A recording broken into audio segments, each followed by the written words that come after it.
पुराणों के अनुसार पूर्व काल में शिलाद नाम के एक ऋषि मुनि थे। वो ब्रह्मचारी थे। ब्रह्मचर्य का पालन करते करते शिलाद ऋषि मुनि को बुढ़ापा आ गया। अब उनके मन में एक भय सताने लगा। भय यह था कि बिना संतान उनकी मृत्यु के बाद उनका वंश समाप्त हो जाएगा। इसलिए उन्होंने अपने वंश को आगे बढ़ाने के लिए इंद्रदेव की कठोर तपस्या करने का निश्चय किया। एक दिन इंद्रदेव उनकी भक्ति से प्रसन्न होकर प्रकट हुए। हे मुनिवर, मैं आपकी भक्ति से अत्यंत प्रसन्न हूँ। मांगो, आपको क्या वर चाहिए? इंद्रदेव, मुझे वरदान दीजिए कि मुझे ऐसे पुत्र की प्राप्ति हो जिसे मृत्यु छू भी ना सके। मुनिवर, ऐसा पुत्र देने में तो मैं असमर्थ हूँ। आपकी इच्छा तो केवल देवों के देव महादेव ही पूरी कर सकते हैं। आप महादेव की तपस्या कीजिए, वो आपकी मनोकामना जरूर पूरी करेंगे। इंद्रदेव के कहे अनुसार शिलाद घने जंगलों के बीच बैठकर महादेव की कठोर तपस्या में जुट जाते हैं और कई सालों की कठोर तपस्या के बाद उनकी भक्ति से प्रसन्न होकर महादेव उनको दर्शन देते हैं। शिलाद, हम तुम्हारी तपस्या से प्रसन्न हुए। कहो, तुम क्या वर मांगना चाहते हो? हे प्रभु, मुझे आपके समान ही पुत्र चाहिए जो कि अयोनिजा हो और जिसको मृत्यु छू भी ना पाए। ये सुनकर महादेव मुनि शिलाद से बोले, हे मुनिवर, यूं तो मैं सारे जगत का पिता हूँ, फिर भी तुम मेरे पिता बनोगे।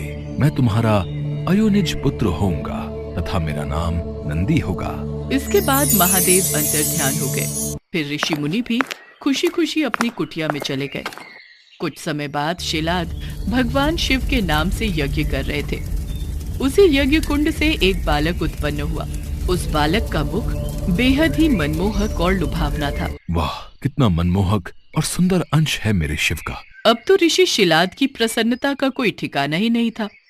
वह उसे अपने साथ घर ले आए और उसका लालन पालन करने लगे। देखते ही देखते नंदी बड़ा हो गया। 5 साल का होते ही शिलाद मुनि ने नंदी को संपूर्ण वेदों और अन्य शास्त्रों का भी अध्ययन करवाया। और फिर जब वो 7 वर्ष का हुआ तो एक दिन ऋषि शिलाद के घर मित्र और वरुण नाम के 2 सन्यासी आए।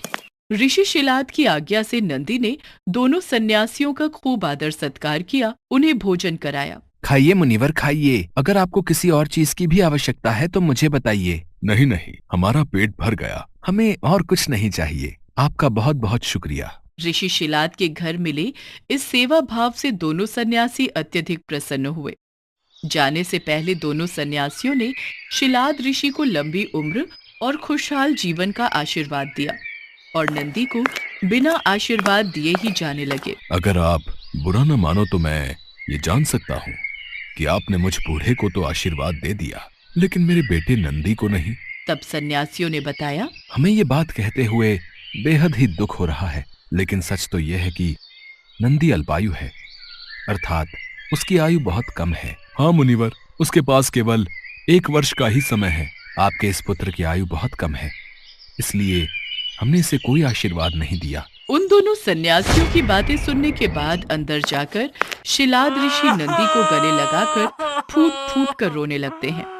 तब नंदी अनजान बनते हुए उनसे पूछते हैं, पिताश्री, आपको ऐसा कौन सा दुख आ पड़ा जो आपका शरीर इस तरह कांप रहा है और आप फूट फूट कर रो रहे हैं? पुत्र, सन्यासियों ने बताया कि तुम अल्पायु हो और इस बात से मैं बेहद दुखी हूँ। तुम ही बताओ, मेरा ये दुख कैसे दूर होगा? पिता के मुख से ऐसी बातें सुनकर नंदी हंसने लगता है और कहता है, आपने मुझे स्वयं भगवान शिव के आशीर्वाद से पाया है, तो मेरे इस जीवन की रक्षा भी भगवान शिव ही करेंगे। आप इस बात की बिल्कुल भी चिंता न करो। फिर अगले दिन नंदी अपने पिता से आज्ञा लेकर महादेव की तपस्या करने के लिए भुवन नदी पर चले गए और वहां पहुंचकर वो नदी किनारे बैठकर शिव जी की कठोर तपस्या करने लगे। बालक नंदी की कठोर तपस्या देख महादेव कुछ समय बीत जाने के बाद नंदी के समक्ष प्रकट हुए, परंतु जब नंदी ने महादेव को देखा तो वो भूल ही गए कि वो लंबी उम्र के लिए तप कर रहे थे। तत्पश्चात महादेव ने कहा, नंदी पुत्र, मैं तुम्हारी तपस्या से बेहद ही प्रसन्न हूँ। मांगो, तुम्हें क्या वर चाहिए वत्स? प्रभु, मैं ताउम्र आपके सानिध्य में रहना चाहता हूँ। मुझे सदा के लिए अपने चरणों में जगह दे दीजिए। हे शिलानंदन, तुम्हें मृत्यु का भय कहाँ? तुम तो मेरे ही समान हो। तुम अजर अमर बनकर सदा मेरे संग ही रहोगे। तुम पर सदा मेरा प्रेम बरसता रहेगा। मेरी कृपा से तुम पर जन्म मृत्यु अपना प्रभाव नहीं डाल सकेंगे। तत्पश्चात शिवजी ने पार्वती माता से कहा, हे देवी, मैं नंदी का अभिषेक करके इसे गणाध्यक्ष बनाना चाहता हूँ। इस विषय में आपकी क्या राय है? महादेव, आप नंदी को गणाध्यक्ष पद प्रदान कर सकते हैं, क्योंकि परमेश्वर यह शिलानंदन मेरे लिए पुत्र सरीखा है। इसलिए नाथ, ये मुझे बहुत ही प्यारा है। महादेव ने अपने अतुल बलशाली गणों को बुलाकर उनसे कहा, गणनायकों, आज से ये नंदीश्वर तुम लोगों का स्वामी होगा। मैं धन्य हो गया प्रभु, मैं धन्य हो गया। इस प्रकार नंदी के समर्पण से प्रसन्न होकर भगवान शिव ने नंदी को पहले अपने गले लगाया और उन्हें बैल का चेहरा देकर उन्हें अपने वाहन, अपने गुणों में सर्वोत्तम के रूप में स्वीकार कर लिया। और तभी से शिव जी की मूर्ति के साथ नंदी की प्रतिमा भी स्थापित की जाती है। ऐसा माना जाता है कि शिव जी तो हमेशा ध्यान में लीन होते हैं, वो हमेशा समाधि में रहते हैं। इसलिए नंदी के कानों में बोलकर उनके भक्तों की आवाज उन तक नंदी ही पहुंचाते हैं।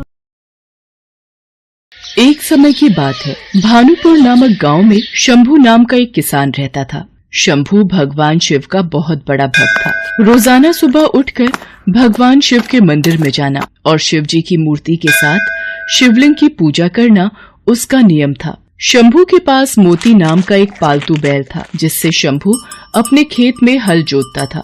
मोती शंभू के लिए मानो तो परिवार का सदस्य ही था। माधवी, ये देखो, आज मैं अपने मोती के लिए कितनी हरी हरी घास और चारा लाया हूँ, पर ये मोती है कहाँ? खूंटी से तो बंधा नहीं हुआ। कस्तूरी ले गई है उसे घुमाने। मोती की आदत को बिगाड़ दिया है तुम्हारी बिटिया ने, और मोती भी कम नहीं है। जब तक शाम के वक्त कस्तूरी उसे पूरे गांव में घुमाने ना ले जाए, उसे भी चैन नहीं आता। लो, आ गई तुम्हारी लाडली। बापू, मोती को बहुत जोरों की भूख लगी है, आप क्या लाए हो? ये देख, मैं अपने मोती के लिए हरी हरी घास, पेड़ पौधों की टहनियाँ और सूखा चारा लाया हूँ। ये ले मोती बेटा, आराम से खा। मोती चारा खाकर कितना खुश हो रहा है माँ बापू। मेरा बच्चा, मेरा मोती, ये तो हम सबकी जान है। मोती बैल शंभू और उसके परिवार का लाडला था। मोती खेतों को जोतने में शंभू की बहुत सहायता करता था। लगभग सारा काम खेतों का शंभू मोती की सहायता से निपटा लेता था। कुछ गांव के लोग शंभू की सफलता से जलते थे, जिनमें से एक था हरिया, जो शंभू से बहुत ईर्ष्या करता था। ऐसे ही एक दिन, अरे शंभू, तू सुबह शाम शिव मंदिर में पूजा ही करता रहता है? कुछ देर अपने दोस्तों के साथ भी समय बिता लिया कर। शाम का वक्त है, आ जाता हूँ घड़ी, हमारे साथ भी कुछ खा पी ले। नहीं हरिया भाई, मैं ये सब नहीं लेता हूँ। मैं तो बस भगवान शिव का भक्त हूँ और उन्हीं की पूजा में अपना समय बिताता हूँ। मुझे उसी में खुशी मिलती है। हरिया भाई, मैं देख रहा हूँ शंभू तुम्हारा अपमान कुछ ज्यादा ही करने लगा है। हाँ, तुम उसे 2 घड़ी अपने पास बैठने के लिए कहते हो और वो तुम्हें साफ लफ्जों में मना करके हमेशा चला जाता है। तुम क्यों उसे बार बार कहकर अपनी इज्जत गिरवाते हो भाई? हैं? हरिया गुस्से में घर आ जाता है। कुछ दिनों बाद शंभू की बेटी के रिश्ते की बात चलती है और लड़के वाले कस्तूरी को देखने आते हैं। देखो शंभू भाई, मैंने तुम्हारा गांव में बहुत नाम सुना है। तुम्हारा परिवार भी बहुत अच्छा है और हमें कस्तूरी बिटिया जैसी बहू ही अपने बेटे के लिए चाहिए। एक काम करते हैं, शादी के लिए 3 महीने बाद का कोई अच्छा मुहूर्त देखकर तारीख रख लेते हैं। क्यों, ठीक रहेगा ना? अब लक्ष्मीचंद जी, जैसा आप ठीक समझे। लड़के वाले कस्तूरी से रिश्ते की बात पक्की करके चले जाते हैं। आपने लड़के वालों से कह तो दिया, पर 3 महीने में हम इतने पैसे शादी के लिए कैसे जोड़ पाएंगे? तुम चिंता मत करो माधवी, मैं और मोती मिलकर कुछ ही दिनों में नई फसल पर काम कर लेंगे। फिर उस फसल को बेचकर अच्छे पैसे मिल जाएंगे। फिर हम आराम से कस्तूरी की शादी कर सकते हैं। अब तुम मोती का भी ज्यादा ख्याल रखा करो, वो भी हमारे साथ बहुत मेहनत करता है। तुम चिंता मत करो, मैं मोती का ध्यान रखूंगी। कस्तूरी की शादी की बात पक्की होने की खबर हरिया को लग जाती है। वो इस बात को बर्दाश्त नहीं कर पाता है। मेरा अपमान करके शंभू इतना खुश कैसे रह सकता है? इसकी सारी खुशी उसी बैल में है। उसी बैल के भरोसे ये हवा में उड़ रहा है। ये सोचता है कि बैल की मदद से ये अच्छी फसल उगा लेगा और अपनी लड़की की शादी कर देगा। मेरे होते हुए ऐसा कभी नहीं हो सकता। कई बार इस शंभू ने गाँव वालों के सामने मेरा अपमान किया है। आज रात मौका देखकर इसके बैल का काम तमाम कर दूंगा। हाँ। आधी रात के वक्त जब सब सो रहे थे, तब हरिया उठा और उसने शंभू के घर जाकर मोती के चारे में जहर मिला दिया। सुबह जब शंभू की आंख खुली तो उसने देखा, ये क्या हो गया माधवी? कस्तूरी बिटिया जल्दी आओ, देखो हमारा मोती बेसुध पड़ा हुआ है, इसके मुंह से झाग निकल रही है, कहीं इसने कुछ गलत तो नहीं खा पी लिया। हे शिव शंकर, मेरे मोती को ये क्या हो गया? हे भोलेनाथ, हमारा मोती नहीं मर सकता, इसे कुछ नहीं हो सकता। बाबा मोती को क्या हो गया? मोती कुछ बोल क्यों नहीं रहा? हे भोलेनाथ, ये क्या अनर्थ हो गया? हमारा मोती इस दुनिया से कैसे जा सकता है? हमारा मोती, हमारा बच्चा। मोती के मर जाने से शंभू, माधवी और कस्तूरी तीनों का बहुत बुरा हाल था। एक दिन शंभू भगवान शंकर के मंदिर में सिर पटक पटक कर खूब रोया। हे ईश्वर, मेरे मोती को क्या हो गया?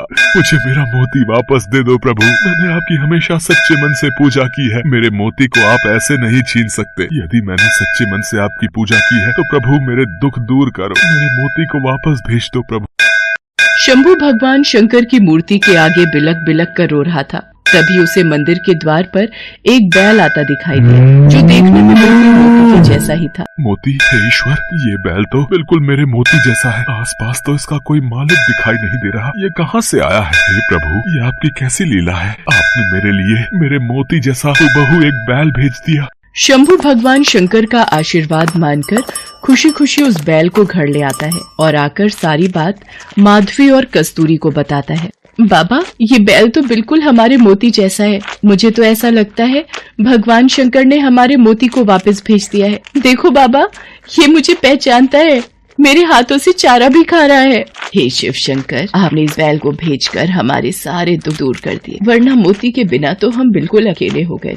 मोती के रूप में उस बैल के आ जाने से शंभू की सारी परेशानी दूर हो गई थी। मानो उस बैल में ऐसा क्या जादू था कि मोती जब शंभू के साथ उस बैल से हल जोतता तो मिनटों में काम पूरा हो जाता। कुछ ही दिनों में शंभू के खेत फसल से लहराने लगे। फसल पककर तैयार हो गई। शंभू ने उसे अच्छे दामों में बाजार में बेच भी दिया। कस्तूरी की शादी के दिन नजदीक आ रहे थे।